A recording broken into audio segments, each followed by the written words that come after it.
ಯಾವುದೇ ಮುನ್ನೆಚ್ಚರಿಕೆಯನ್ನ ನೀಡದೆ ರಸ್ತೆ ಬಂದ್ ಮಾಡಿ ಏಕಾಏಕಿ ಮಹಾನಗರ ಪಾಲಿಕೆಯಿಂದ ರಾಷ್ಟ್ರೀಯ ಹೆದ್ದಾರಿಯನ್ನ ಕಿತ್ತು ಹಾಕಿರುವಂತಹ ಘಟನೆ ಹುಬ್ಬಳ್ಳಿಯಲ್ಲಿ ನಡೆದಿದೆ.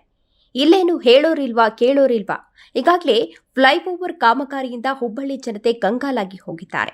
ಇಂತಹ ಸಂದರ್ಭದಲ್ಲಿ ಹುಬ್ಬಳ್ಳಿ ಪ್ರತಿಷ್ಠಿತ ದೇಸಾಯಿ ವೃತ್ತದ ಸೇತುವೆ ಸಂಚಾರ ಬಂದ್ ಮಾಡಿರೋದ್ರಿಂದ ಹುಬ್ಬಳ್ಳಿ ನಗರದ ಸಂಚಾರ ವ್ಯವಸ್ಥೆಯೇ ಅಸ್ತವ್ಯಸ್ತವಾಗಿದೆ ಎಂದು ಸಾರ್ವಜನಿಕರು ಕಿಡಿಕಾರಿದ್ದಾರೆ.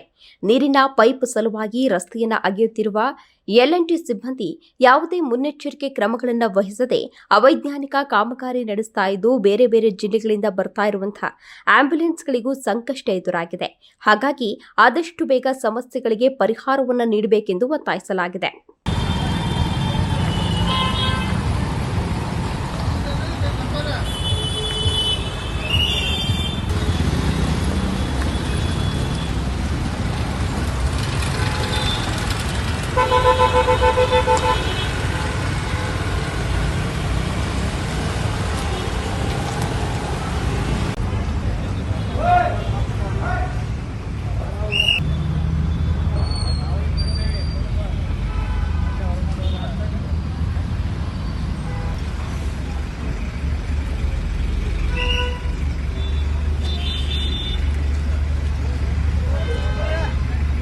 ನೀವು ಸಣ್ಣ ಆಗ್ಬೇಕಲ್ವಾ? ಅದು ಒಂದು ಉತ್ತಮ ಆಹಾರದಿಂದ ಸಣ್ಣ ಆಗ್ಬೇಕಲ್ವಾ? ಪ್ರತಿದಿನ ನಮ್ಮ ಜೀನಿ ಸ್ಲಿಮ್ ನ ಯೂಸ್ ಮಾಡಿ ಯಾವುದೇ ಸೈಡ್ ಎಫೆಕ್ಟ್ ಇಲ್ದಂಗೆ ನೀವು ಸಣ್ಣ ಆಗ್ತೀರಾ.